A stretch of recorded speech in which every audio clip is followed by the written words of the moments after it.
30 de junio, fiesta de los santos protomártires de Roma, del Evangelio según San Mateo. En aquel tiempo subió Jesús a una barca, cruzó a la otra orilla y fue a su ciudad. En esto le presentaron un paralítico acostado en una camilla.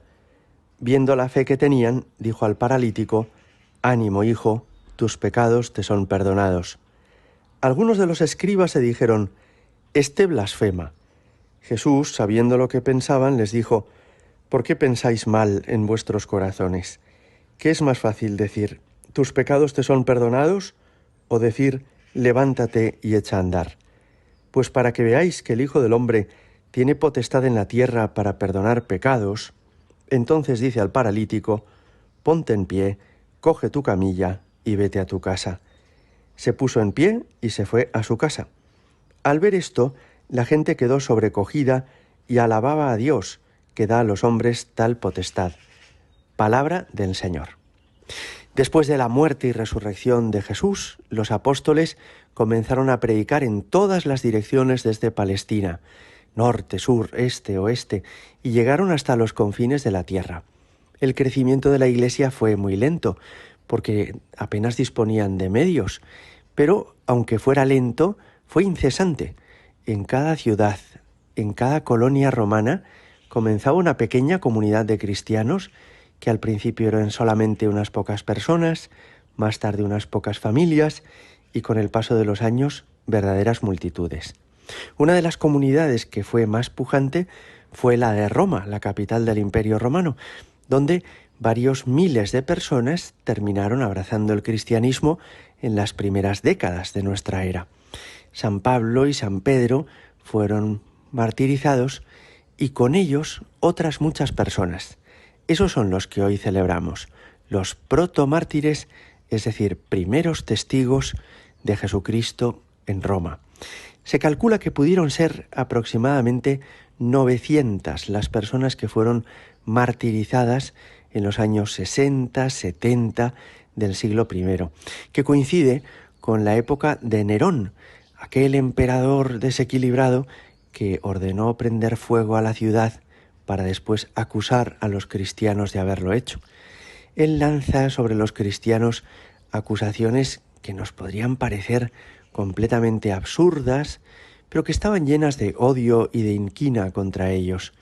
Por un lado decía que los cristianos caemos en el canibalismo, porque en la Eucaristía comemos al mismo Cristo, su cuerpo, su sangre. También nos llamaba incestuosos, porque en las comunidades cristianas los primeros cristianos se llamaban entre ellos hermanos. Todo esto le sirvió de excusa para ordenar la detención y la ejecución de aquellos primeros cristianos. Pero sorprendentemente, en lugar de desaparecer el cristianismo, el martirio de aquellos hombres y mujeres fue un motivo elocuente para que otros muchos abrazaran la fe. Veían que los cristianos vamos en serio y que nos importa tanto el Señor que estábamos dispuestos a dar la vida por Él. Y esto despertó la curiosidad y el interés de muchas personas. Y así, cuantos más eran martirizados, tantos más se convertían al cristianismo. Aquellos primeros cristianos comenzaron teniendo las costumbres fúnebres del resto de los ciudadanos del imperio, no se distinguían mucho de ellos, pero no querían incinerar sus cuerpos, sino darles sepultura cristiana, que es la costumbre más conforme con nuestra fe. Y por eso comenzaron a excavar las catacumbas, esas galerías subterráneas de muchos kilómetros que todavía hoy se pueden visitar, donde iban depositando los cadáveres de sus miembros de la Iglesia. Y especialmente eran venerados los cadáveres, los restos mortales de quienes habían muerto por Jesucristo, de los mártires. Así se comienza a celebrar la Eucaristía, la Santa Misa, sobre las reliquias de los mártires, una costumbre que llega hasta el presente. Hoy en todas las parroquias, en todas las iglesias del mundo, en el altar hay un pequeño trocito en el ara donde colocamos reliquias de los mártires y de los santos. Perdón. Fijaos cómo la expresión que hoy el Evangelio atribuye a los escribas se parece bastante a la actitud de Nerón. Cuando Jesús en el Evangelio cura a un paralítico y le da la capacidad de volver a andar, los escribas se dijeron: este blasfema.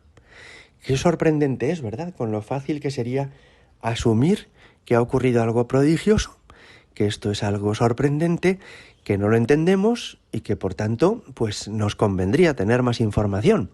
En lugar de eso, rechazan a Jesucristo y lo acusan de blasfemo, de utilizar el nombre de Dios. Lo mismo que hace Nerón con los cristianos. En lugar de sorprenderse del tenor y la calidad de vida de aquellos antepasados nuestros, les acusa de no sé cuántas barbaridades. San Ignacio de Loyola, en los ejercicios espirituales, habla de lo importante que es no pensar mal de los demás. Hoy Jesús lo decía también en el Evangelio: ¿por qué pensáis mal en vuestros corazones? ¿Por qué Nerón atribuye a los cristianos aquella maldad tan peligrosa, o los escribas atribuyen a Jesús ser un blasfemo?